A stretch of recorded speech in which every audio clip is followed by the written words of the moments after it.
If you'd rather a high-end used car than a low-end new car, then welcome to Second-Hand Heroes. Today, we've handed over the reins to Fifth Gear's very own boy racer, Sid North.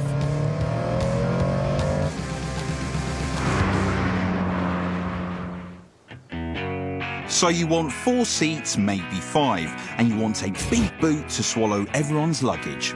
But you're not ready to give up on driving thrills. So what's the solution? And how about a performance estate? A bit like this Subaru Impreza WRX Sport Wagon and the VW Golf R estate. They look extremely tempting. Let's have some keys. If you're a car nerd like me, you won't need pictures to recognise what I'm driving. Have a listen.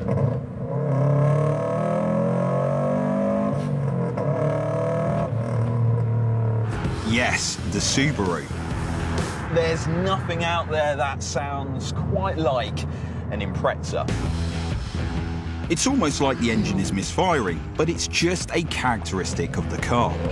Because it's a flat 4, which means that the cylinders aren't a straight line or in a V shape, but they stick out sideways. You've got 2 pistons on the left and 2 pistons on the right.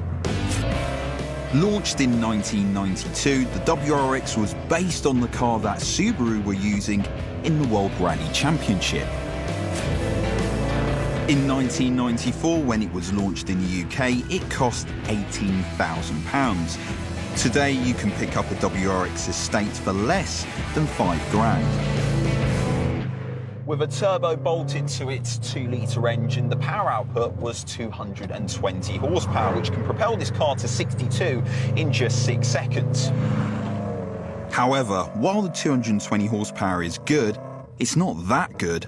So why is the WRX so quick?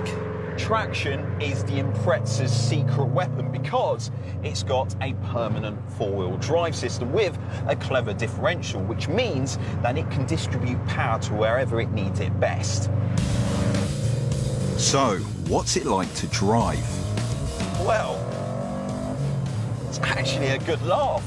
This 5-speed manual gearbox, nice and snickety. The steering has a nice degree of weight. There's bags of grip. This might be an old girl, but I'm telling you, this could keep up with the very best of hot hatches, and you've got that soundtrack. If you want a rally-bred Subaru in your life, what should you look out for? These Imprezas are now 30 years old, so look out for signs for rust.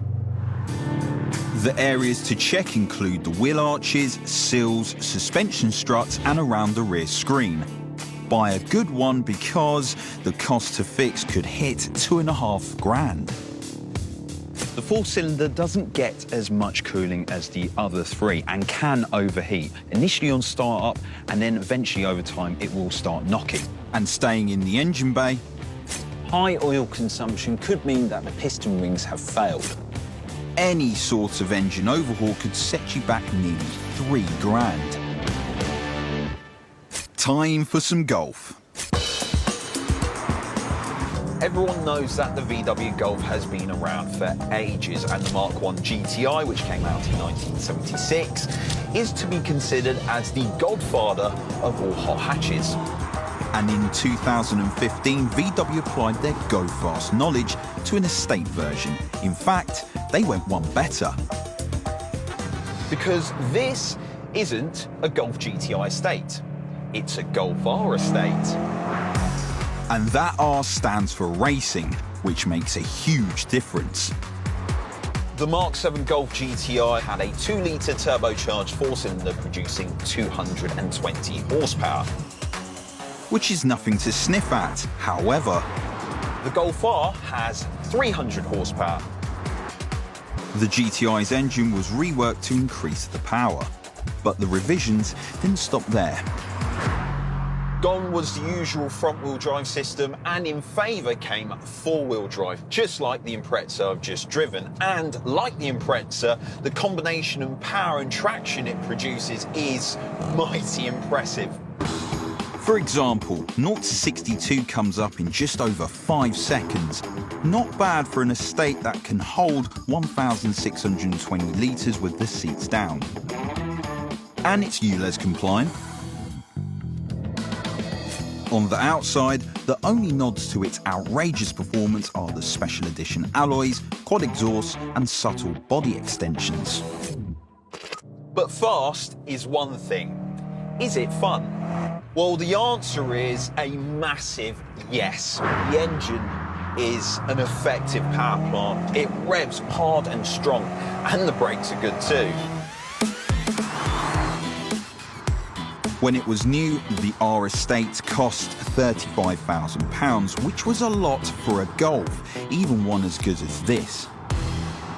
Fortunately, depreciation has had an effect, and these Golf R Estates can be found for around £15,000. If you'd like a Golf R Estate on your drive, here's what to look out for. If the engine starts to run hot and the coolant goes missing, then the water pump could be on the blink. Then you'll blink at a £750 bill.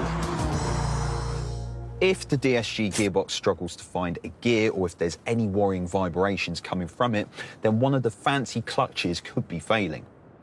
And you could be shelling out £2,000, perhaps almost double that. And the rocker cover seal could fail. The smell of burning oil or drips on the ground could signal £600 repair. So, after a day with these high-performance estates, which would I choose? Well, as much as I love the Subaru, it's got to be the Golf R Estate. It is literally all the car you ever need.